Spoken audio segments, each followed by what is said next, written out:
For me, when I hear the word garden, the first thing that comes to mind is community.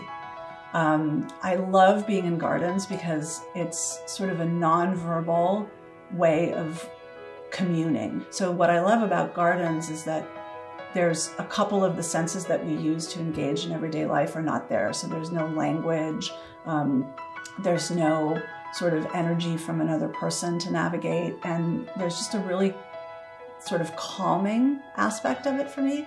And I also love seeing all the different plants and all the different flowers in a garden cohabitate, for lack of a better word, peacefully. Well, the way that I really recharge the most and that I connect to myself is through my watercolors, which is a practice that I do every morning.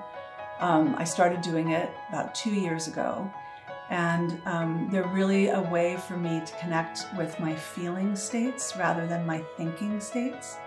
So it gets me out of my head, and I just sort of get into this sort of beautiful, playful flow space with them.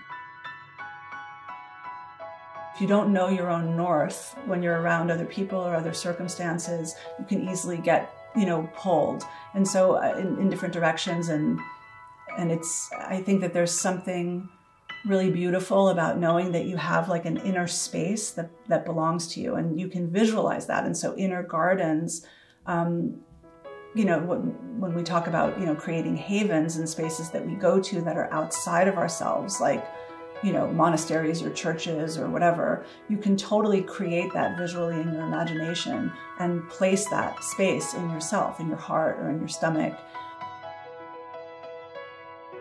Yeah, I love Rose Trocadero. I've had a love affair with roses for about 6 or 7 years now. It's very funny. I don't know why I have such an affinity for that flower, but it's really been softening me, and it really is very healing.